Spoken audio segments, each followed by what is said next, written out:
मेरा नाम डॉक्टर सिद्धार्थ मावानी है और मैं किडनी स्पेशलिस्ट हूँ।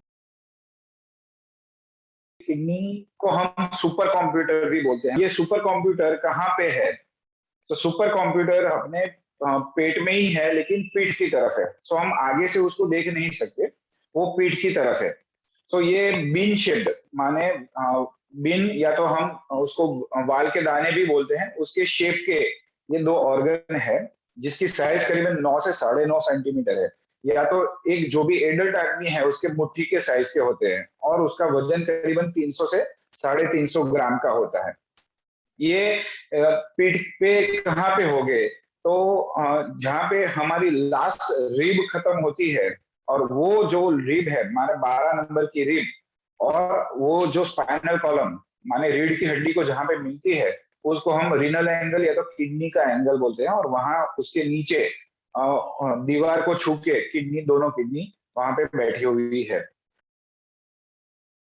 किडनी के अंदर दो अलग अलग भाग होते हैं। एक को जो ऊपर का फंक्शन भाग होता है उसको हम कॉर्टेक्स बोलते हैं, जहाँ पे मेन किडनी के स्ट्रक्चरल यूनिट्स आए होते हैं, जिसको हम फिल्टर भी बोलते हैं या तो नेफ्रॉन बोलते हैं। और नेफ्रॉन में किडनी फिल्टर का काम होता है।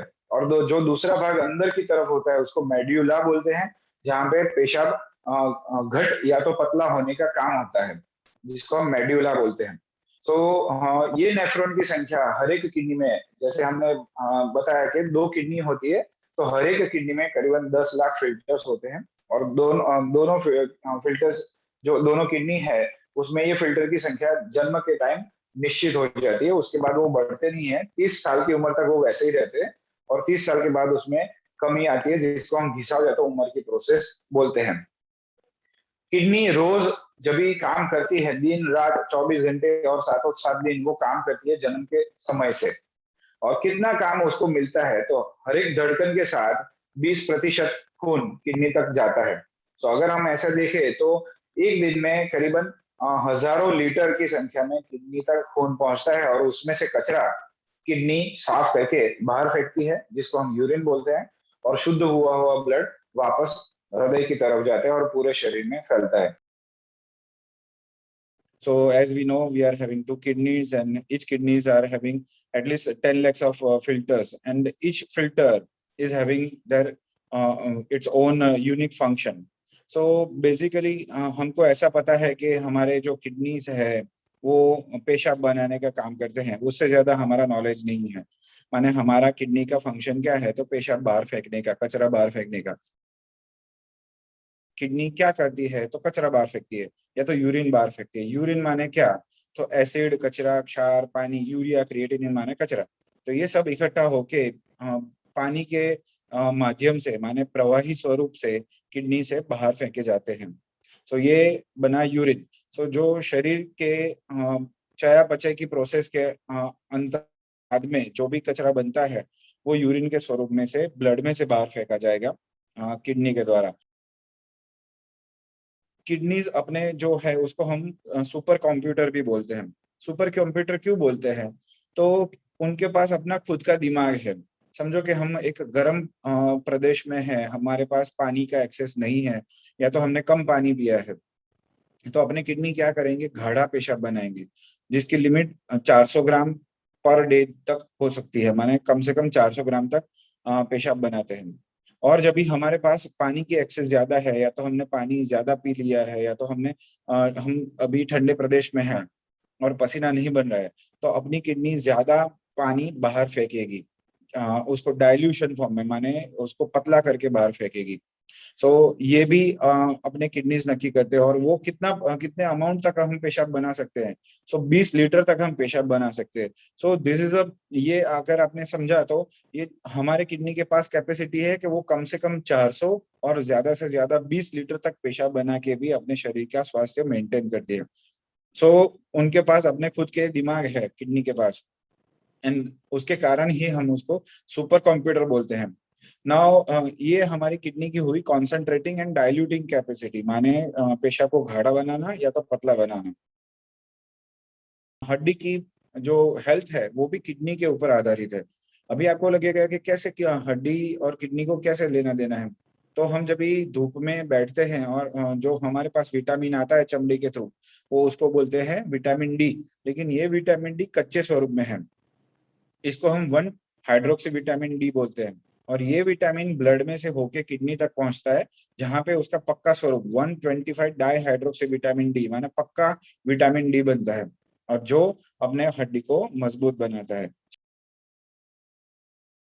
हीमोग्लोबिन, हमको ऐसा लगता है कि हम आयरन खाते हैं, लो तत्व लेते हैं, जैसे कि हमने बीट खा लिया, गाजर खा लिया, तो हमारा हीमोग्लोबिन बढ़ जाता है। लेकिन जो इसमें से मिलता है बीट और गाजर में से, उसको हम आयरन बोलते हैं, लोह तत्व बोलते हैं। लोह तत्व एक समझो कि कच्चा माल है, उसके ऊपर एक मेन हार्मोन जो होता है एरिथ्रोपोएटिन, वो काम करता है, और उसके बाद हीमोग्लोबिन का जन्म होता है। तो ऐसा समझो कि आयरन एक मदर है और एरिथ्रोपोएटिन फादर है, और उसका बच्चा हीमोग्लोबिन है। अगर ये दोनों मिले तो ही हीमोग्लोबिन का जन्म होगा। नाउ ये एरिथ्रोपोएटिन करके जो स्त्राव है, वो 90% किडनी में बनता है और 10% लीवर में बनता है।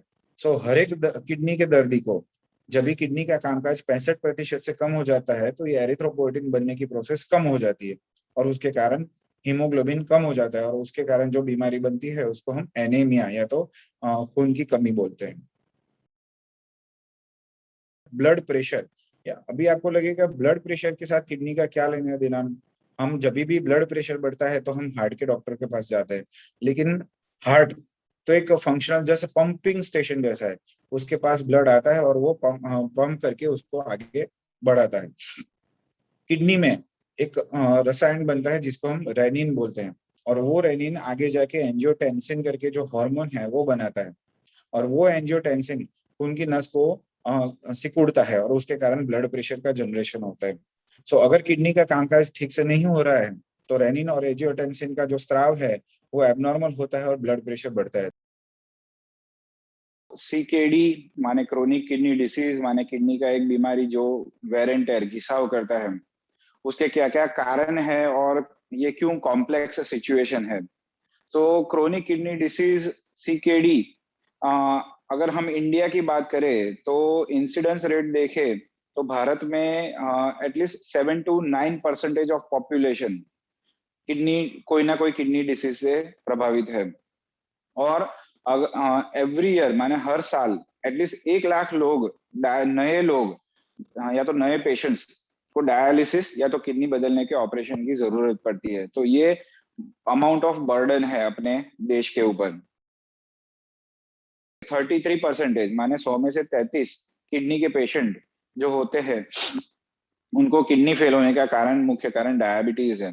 तो डायबिटीज लीडिंग कॉज है किडनी फेलियर होने का।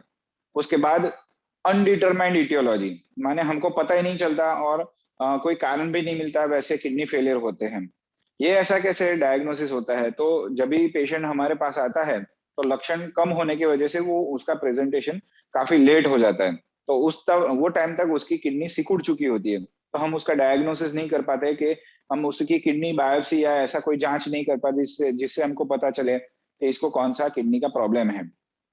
तो ऐसे केस में हम उसको डायग्नोसिस में लिखते हैं कि CKD of undetermined etiology.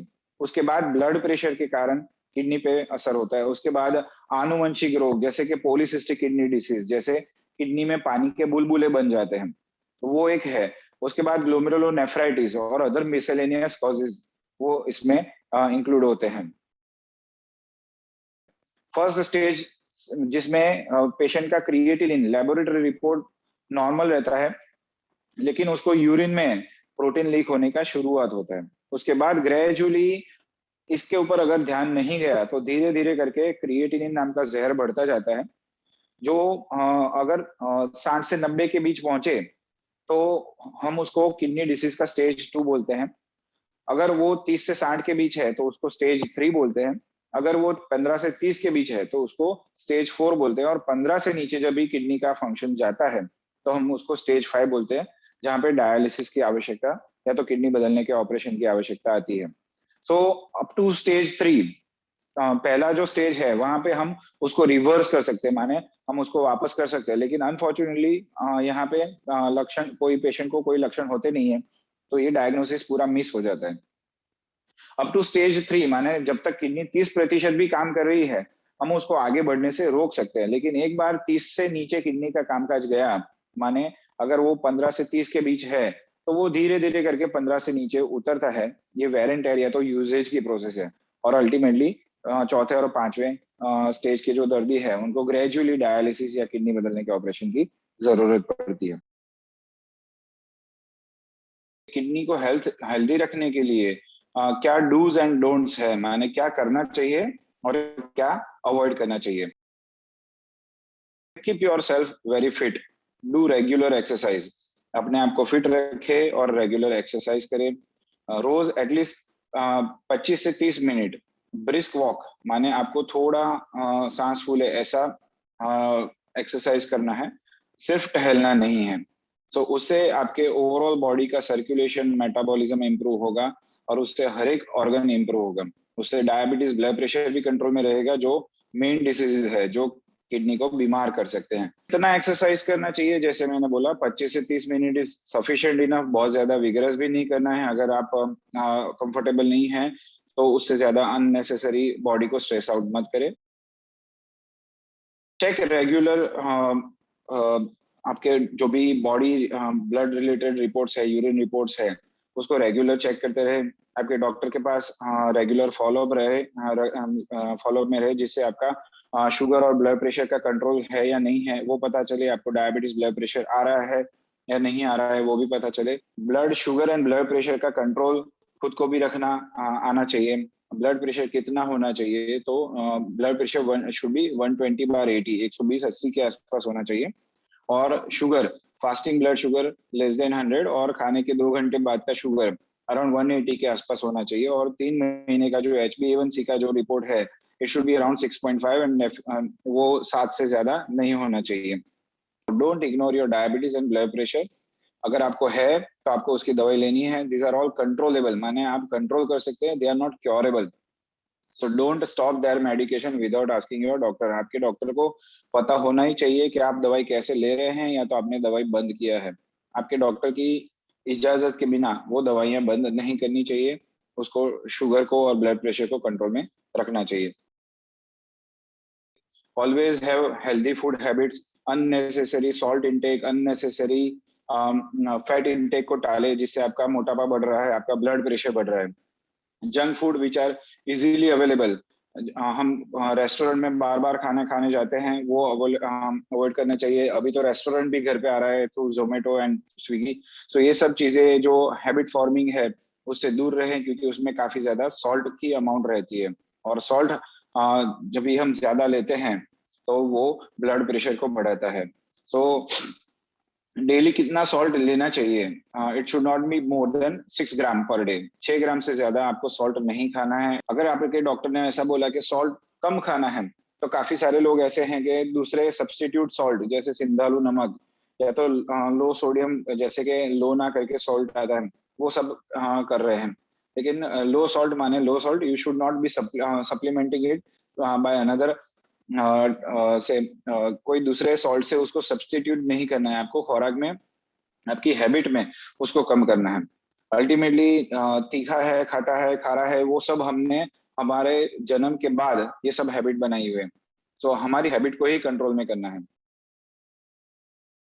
Body weight अपने डॉक्टर से पूछ के कितना आइडियल होना चाहिए आपके बॉडी सरफेस एरिया के हिसाब से या तो आपकी हाइट के हिसाब से, वो आपको आपके डॉक्टर को पूछे और उसके हिसाब से उसको मेंटेन करें। रेगुलर वाटर इनटेक लें। रोज कितना पानी पीना चाहिए? सो 2 से 3 लीटर या तो 10 से 12 ग्लास पानी आपको रेगुलर लेना चाहिए। ओबेसिटी, आपका वेट गेन, अगर आपका BMI 30 से ज्यादा है तो gradually there are very high chances कि आपको डायबिटीज या तो ब्लड प्रेशर के जैसी बीमारियां 50 या 60 साल के बाद आएगी, जो आपके बाकी के अंग को भी खराब करेगी। So obesity must be avoided. Quit smoking, माने स्मोकिंग छोड़ो। Smoking is the worst kind of habit, या तो टोबैको च्यूइंग, क्योंकि उससे खून की नस सिकुड़ती है और हर एक अंग तक खून का प्रवाह कम होता है। और उसमें से ही एक अंग है किडनी, जो काफी डैमेज होती है स्मोकिंग से। OTC माने ओवर द काउंटर मेडिकेशंस, जैसे कि पेन किलर्स। आप डॉक्टर, हाँ, आपने डॉक्टर को पूछे बिना बुखार हो गया, जो अभी काफी कॉमन है कोविड सीजन में, तो आप दवाई की दुकान पे चले गए और बुखार की दवाई ले ली, दर्द की दवाई ले ली, घुटने के लिए दर्द हो रहा है, पीठ के लिए दर्द हो रहा है, तो ये सब पेन किलर्स है, they must be avoided, otherwise वो किडनी को काफी ज्यादा डैमेज कर सकते हैं।